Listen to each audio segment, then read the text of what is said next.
Hotel, Black Power. Excuse me. As always, this your brother Shaka San Kofa, Street Law Soldiers here. And what I want to talk about today is a few things. But I'm just going to be brief on a couple of topics today. First, about I seen an article. Now this is not new. This is a little while back. About this coon homosexual actor Tay Diggs, who has a child. He has an overwhelming lust for them white bitches, and he has a son by a white bitch. I forgot her name, something Mendez or something. She's an actress, and what he said that the fact that people call his son black is abusive. This nigga, he darker than a triple motherfucking thunderstorm at 11:30 at night. Marries a white bitch, has a 7-year-old son by the white bitch, and he says that calling his son black is abusive. Now I'm gonna let y'all see a picture of this faggot with his son.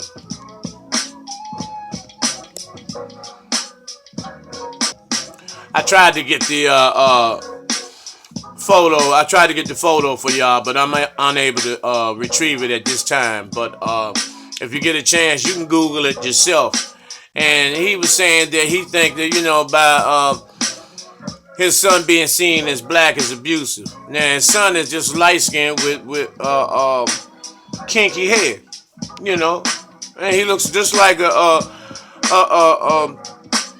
light-skinned African.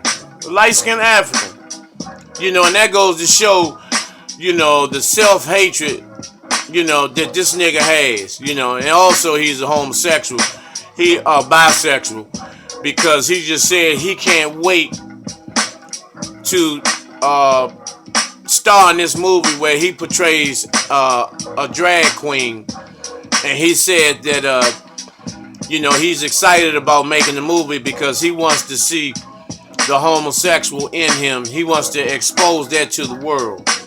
He actually wants to claim, how those actors talk, about their craft, and they try to intellectualize and try to, go all, into the psychodynamics of their characters and, the particular energies that it takes to, go into themselves and do all, and portray these different people that they portray in these movies. However, he stated that he can't wait to see the woman that he is, the woman that's in him, come out before the world, or some old faggot shit like that, because the punk, he's just a straight punk, self-hating punk, and is a faggot. And, that has a lot to do with the movie Get Out, because that deals with how these crackers are doing their best to demelanate those black males who still are standing on their square in terms of their heterosexuality, their African manhood, the Asa energy that a real man has, which can't be taken away, and because in the movie Get Out, these crackers come from all over. The whole town of crackers come over to thoroughly examine this brother who's fucking with this white bitch, and talking about they love Tiger Woods, they would have voted for Obama again, and is it true what they say about black men and all this in terms of their penises and all this shit, and just a whole bunch of shit. Let me see your golf swing, cause Tiger Woods is my favorite. A whole bunch of shit that they do to try to demasculate us, feminize us, and demelanate us at best, And we have to be mindful of these things because we get so caught up in trying to just chase a dollar that we're willing to do anything in terms of taking a chance on gambling with our manhood. Because a lot of these entertainers and athletes, to get on, they get down and behind closed doors, they perform all these different sex rituals with these white, wrinkled ass, raw, wrinkled, gray, pubic hair ass, white faggots, to acquire different positions on teams and sports, as well as, have first crack at leading roles in the motion picture industry, which is ran by white so-called imposter Jews. And, it's real sad, that our brothers and our sisters have to, not have to, are willing to go through all that to get paid. It's very, very, very sad, and it's a disgrace. It's a brother in New York who was a bodyguard for several entertainers and athletes, and he was a bodyguard for predominantly white actors and entertainers. And he talked about Bruce Willis. He talked about Leonardo DiCaprio being a homosexual. That when he picks these Playboy poster girls and all these cover girls that he flaunts with when he's in public, that's just a front, that he's a homosexual. Mark Wahlberg is a homosexual. I'll give you an example. I can give you the rundown on him myself. Now, he was the first one rapper, young guy, to advertise Calvin Klein underwear and jeans. Now, everybody knows Calvin Klein is a blazing, flaming fucking faggot. And all the other people that pose for him are either flaming faggots or had to participate in sex rituals. And the reason why, because if you look at the history of all the white boys that posed for Calvin Klein, they're like Mark Wahlberg clones. So it's not hard to figure out what Mark Wahlberg did, to begin to pose in these fucking Calvin Klein briefs and jeans. And also, Mark Wahlberg was struggling financially prior to being propositioned by Calvin Klein to pose in them jeans and underwear. Because, a lot of people don't know he was a rapper at one time called Marky Mark and the Funky Bunch, which was they had a one-hit wonder, and after that, Mark Wahlberg was struggling. And then after he posed for Calvin Klein, all of a sudden he pops up in all these movies. Because I believe, after Calvin Klein was finished, busting his ass and sucking him off, they passed him around, because he ended up getting so many leading roles and playing with so many people. But the bodyguard said, yes, he's a homosexual. He also stated the cracker, Lindsay Lohan, that she's just a white trash junkie. Her and her mother, her and her mother just don't do nothing but snort coke all day long, and they fuck anything. He also stated about a lot of the the black rappers, how on the DL that they were, how flaming they were behind closed doors. What's the white boy that played Captain America? He's a dope fiend, and also he fucks a lot of prostitutes and dirty ass, trashy ass white women. And this is what the bodyguard said out of his own mouth. Also, he was Maxwell's bodyguard. He said Maxwell is a flaming faggot as well as a dope fiend. And when Maxwell took that break, and from the studio for several years, he was telling the public that he was just trying to find himself and all this shit. But for real, he was a motherfucking dope fiend. It's several of them out there. It's LL Cool J, the Wayans brothers.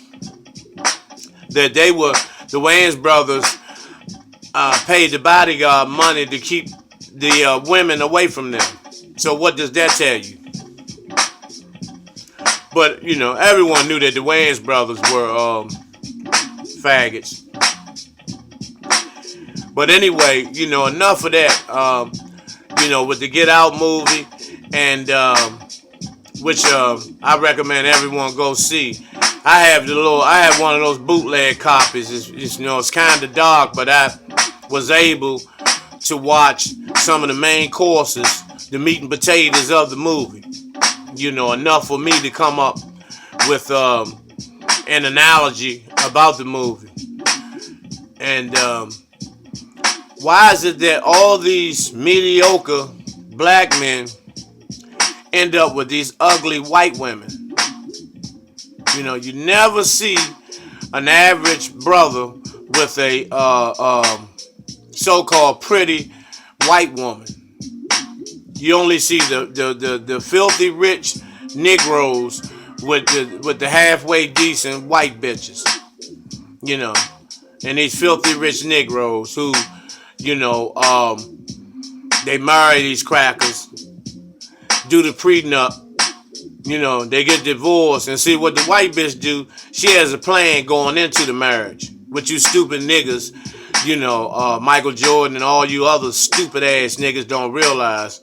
You think it's love, but they are on a mission. This is like a job for them. They can do 10 or 20 years and retire, take half of your motherfucking money, and move on to the next motherfucker. Just like the Kardashians. But anyway, what they do, the white bitches, what they do, turn the brother out, give him blowjobs, suck the dicks all day, and what they're doing, you think they just, just giving you head, but what they're doing is sucking melanin out of you, swallowing all that motherfucking melanin, making you weak, making you wag your tail and chase behind their asses. Like you're strung the fuck out. And then what they do when they see another nigga that they want to fuck, they create tension between the two of you. And then next thing you know, she calls her lawyer, and the lawyer calls you saying that they getting ready to serve you motherfucking divorce papers. And she takes half of your money and go to the next motherfucking nigga, and the next motherfucking nigga, and the next motherfucking nigga. I don't feel sorry for you niggas. I don't have no compassion.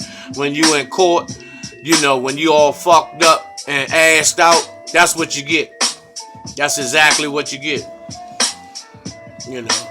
And also I want to touch on, this, how some of these older guys, how they, walk around all motherfucking day glorifying prison. Talking about, who they were in prison. Because out here they don't count because they never done anything to, excel, and raise their level of consciousness and their way of thinking, or develop a spiritual base where they can, that will allow them to go on certain particular missions in terms of finding something to be successful in this lifetime. But for you, young motherfuckers who think that prison is the shit, you know, that's part of your rites of passage. You just been misinformed and highly mistaken because you don't want to go there. You know, getting your asshole checked. You know, being on the unit with people that got forever and they don't give a fuck about anyone else's life.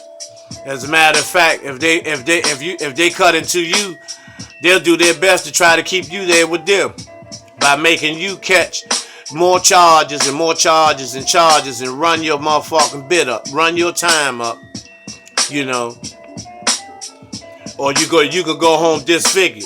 I've seen plenty of brothers, you know, walking around, you know, looking like Fire Marshal Bill or Freddy Krueger because, you know, they call themselves going for bad, you know, and they ended up getting, you know, hot baby oil thrown on them, mixed with sugar and pancake syrup, you know, that sticks to them like napalm, and every time they rub their face, you know, skin comes off for every rub. You know, when you heat that baby oil up with pancake syrup, you know, at 350, 400 degrees, that's like hot motor oil from a car. You know, I've seen plenty of brothers like that. You know, stabbings all day. You know, because, you know, the people start leaving you one by one. As time goes, people drift off. You know, you're going to have relatives that's going to pass while you in. Your parents may pass while you in. Siblings may pass while you in. You know, and the war stories, you know about how you was getting paid out here. Now you're not getting shit. You know, and motherfuckers tired of hearing that story. Now they getting ready to, you know, open your motherfucking head up because you haven't grown in it, and you keep still talking about the little bit of money that you had when you were out there on the streets. Now you are a fucking inmate. You gotta sell it, but you have to smell his shit all day. Every time he takes his shit, you know, when you go in the yard, he stays in the cell, you know, masturbates, not knowing where that shit is shooting at, out his penis all over your fucking blanket and your fucking pillow while you out in the yard. You know, shit like that. Motherfuckers running into your cell with pillowcases on their head with knives, sticking you up, catching you laying down, robbing you for your motherfucking commissary, all your food. You know. Or they find out, get you strung out, you start getting high in there and get strung out. Then they send you, you know, you get jumped, then they send you to the sodomites. You know, the motherfucking butt pirates and the motherfucking, you know, these dick avengers and all this shit, you know, meat monsters, you know, motherfuckers that'll knock you out. Big, strong motherfuckers knock you out, and then when you come around, you know, your motherfucking meat pistol been bit all up and all this type of shit, you know. You know, nobody wants to live that type of life. You know, every time you get ready to make parole, somebody deliberately fucks with you so you can get denied parole so you can stay in there in that motherfucking miserability. Taking showers with 60 motherfucking niggas. You know, because I hear a lot of you old motherfuckers, you know, talking about, yeah, when I was in this, I was this and I was that. You know, because you felt like you counted in there, but you don't count out here. And that's a choice. You know. It's sad to hear a motherfucker talk about he was in charge of the bologna in the motherfucking prison kitchen. You know. He made all the motherfucking grilled cheeses and all this bullshit in the penitentiary. But out here, you not doing nothing. Standing on the corner, drinking, getting motherfucking high, getting inebriated all motherfucking day. You know, hoping the government feels sorry for you. Or you sit up here and fake like you have some type of motherfucking medical illness or defect or whatever, or some type of disability where you can get a motherfucking check. You know, instead of getting out here, you know, plugging in back to your family, get back into the community, do something positive and constructive. Stop being in self-destructive mode. And furthermore, Stop poisoning the minds of these children, talking about that prison shit and glorifying that shit. Like that shit means something. And it's not like that. Being a motherfucking federal inmate, being a state inmate, being a motherfucking convict, coming out here struggling to try to acquire gainful employment. You still doing push-ups and all that. You still got prison in your mind. You still locked up on the streets. Walking around, eating oodles and noodles and all that bullshit all day. Like you still locked up. And that is a mental illness as well. Once again, I always talk about mental illness in the black community because it runs rampant and in various ways and in different issues, different parts of mental health. Just like you people who work every day and feel as though, it's okay for you to blow your money gambling and slot machines and all that bullshit, playing cards, gambling at the bowling alleys and all this bullshit, on basketball games, going online, putting your motherfucking credit card online, draining that motherfucker, betting on shit that's fixed, and which is, that's not what's happening,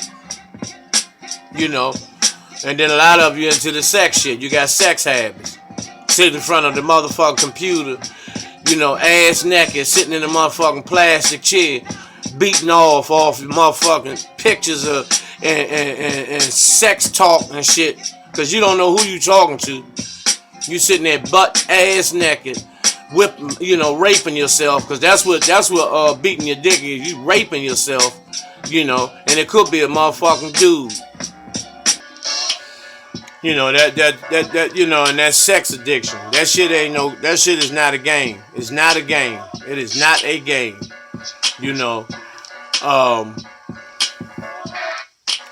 Eating habits too. The food that we eat, is very destructive in these days and times. Me personally, I need to improve that as well. But I don't smoke or drink or anything like that, and because of the toxins that's in the food, that's bad enough, to the body. So, personally, I need to enhance, and eat on a more highly God level as well, because we all, and see, that's the thing, we have to learn to, open up to one another and tell the truth. Be honest about what's going on with you in your life. Because it's your life. And if you fuck that up or throw it away, that's it. So we try to hide, the things that we do that we know that's not right, or that we're overindulging in, and we're not comfortable with that. But we need to share these things, so you can get some help and get some insight on how to, at least get a grip on the shit, because everybody is struggling with something in the black community, aside from mental black illness, post-traumatic slave syndrome, poverty, economic castration,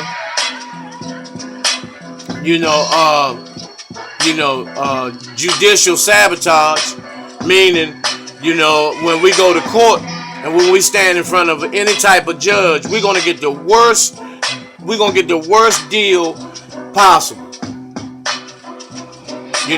Because we don't have proper representation. A public pretender. That's what a public defender is. Court-appointed lawyer is a public pretender.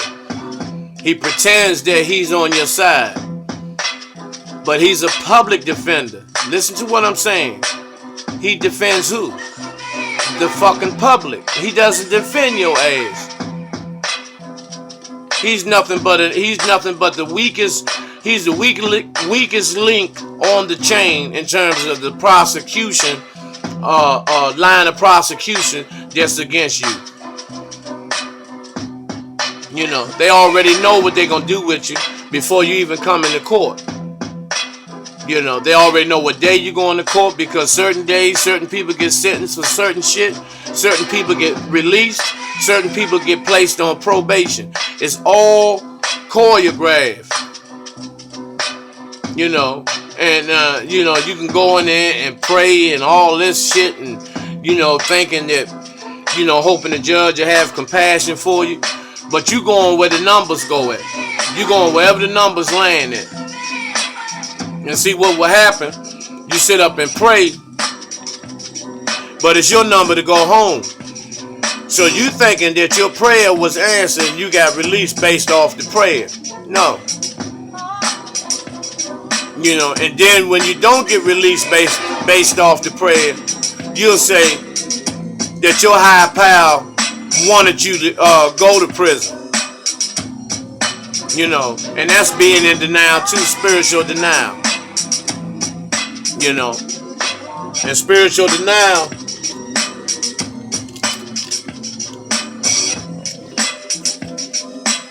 is, I'll give you an example. Name one person in whatever religion you deal with, Christianity, Islam, or whatever. Have you ever seen or traced any type of artifact or remnant or shit turd or anything that any of these people that you believe in left behind? Now, if they supposed to be the prophets and the sons of God and all this stuff, how is it that the other artifacts, the pyramids and all this other stuff is still here? And that one person in the Bible, no trace of their existence here. No trace of anyone in the Quran here. Now, I don't have a beef with religion, but I know religion is the dividing tool of the black family, of the black community. They use religion to split us up, to have us going against each other. It's just set tripping on a religious level. You know, and I have nothing against religion if you understand who your enemy is, your natural enemy. You know, you can't say, you know, the white man's the devil except Joyce Myers, you know, and them other motherfuckers, Kenneth Copeland and all them other motherfucking devils. No, it don't work like that. It doesn't work like that. You can't say, you know, if I see a white brother say Assalamu alaikum, he's my brother. No, that's bullshit. It don't work like that. You know, and that's why, you know, why would you believe anyway something that was forced on our great-great-great-grandparents? It was forced on them. They gave up their African spirituality and these religions were beating it to them. They didn't hand them a Bible and say, go over this. You know, with that Bible came a whip and a hand and a rope for those who did not want to conform or comply. You know, with this spookism. You know, and see, a lot of us don't want to say that the white man is the motherfucking devil, cause a lot of y'all got white friends. Some of y'all done had white hair in your food. You know, you done been over Heather's mother's house. You know, Bill, Dan, Bob, Ryan, Nick, Billy, Heather, Sarah, Jane, Melissa, you know, and you go out your way to impress them, you know, and you be ashamed of your family, you know, because the crackers want, you know, for you motherfuckers that work with them crackers, they would love to come to the hood and see your family. But you so ashamed, you know, you ashamed of your family. So you'll make up an excuse for them not to see them. You know, but you go over their house and pick their little babies up, them big head fucking crackers. You know, and say that they cute and these motherfuckers are faceless, don't have any motherfucking melanin and pale and bland and shit, you're gonna say these motherfuckers are cute. You know, and that's the ass biting, that's the coon in you coming out. Cause when you a coon, no matter how much you try to hide it, you know, when you get around them crackers, that shit start oozing out. That shit, you start leaking coon oil. You know, and it's apparent, it's evident by the way you treat your people. I see a lot of you, you know, you blacks downtown walking, you know, with your head up, clutching your pocketbook. When you see all the young brothers, you know, if anything, they gonna protect you and kill that motherfucking cracker when he disrespects you. You know, cause the same way with you niggas, you know, you go with the motherfucking crackers at happy hour. You know, you allow them to say these nigga jokes and all this shit around you. You don't say nothing. You'll laugh with it. Because you're a coward and a faggot. You know, when they get all drunk and, you know, what did the Jew say to the black guy and all that in the doctor's office? Get the fuck out of here. That's when you should slap the shit out of his ass. You know, but a lot of y'all don't do that because a lot of you, they don't really hire a thorough black man anyway in the corporate structure. You gotta be, you can't have any facial hair, you know, or no back pockets on your motherfucking slacks. You know, switching and all that shit, you know, in the mail room, walking around like a motherfucking woman.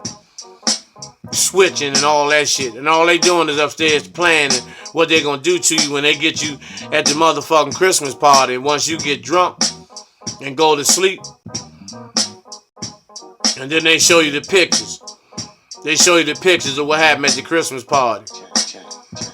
You know, you getting teabagged and all that motherfucking shit. And you still be laughing. You know, me personally, yeah, I be an electric chick. I would be on death row. Plain and simple. You know. But once again, let me go back to the revealing of yourself, you know, with all this internal turmoil. All this shit going on inside you, but you keep playing like it's nothing wrong.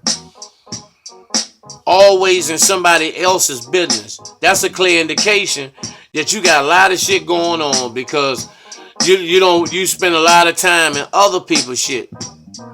Because not only do you want to close the door to your issues, you don't want anybody else to open that door either. You know, so you'll sit around or get on the phone or go out to these outings or at your job and you'll sit and ridicule and talk about everybody. You know, some of y'all get your people fired. You know, who took a long lunch break, who didn't come back on time. You run right and tail. You know, and that's some bitch shit. That's some bitch ass shit. You know, and a lot of y'all are guilty of that downtown Washington, D.C. You know, with that faggot punk ass shit. You know, you at McDonald's, you working at McDonald's. You scared you won't give somebody that look like you nothing free. I seen a black faggot motherfucker wouldn't even give a brother and a sister a goddamn extra honey mustard pack. I said, you faggot motherfucker. Trained, tame, and domesticated. You know, that type of shit is senseless and pathetic, man. Fucking pathetic, man. You know, shout out to my sister who's in the ancestral realm right now, along with, you know, Brother Harris Abdul, Chief of Staff, Street Law Soldiers, Hotep and Black Power to the Creator and the ancestors. May y'all continue to guide us, protect us, provide us with information, give us signs, and come visit us as much as often. You know, those are the type of things, and that's why I say get the movie Get Out, because it breaks down, you know, of how these crackers really feel about us. You know, what they want to do. They want to demelanate us. You know, ugly ass white girl, you know, heavily melanated brother, mulatto child. Mulatto hooks up with another mulatto. Then it's a quadroon. Another quadroon hook up with another quadroon. Then you have octoroon. And at the rate we going, they're predicting that in 2050, Africa will be all mulatto.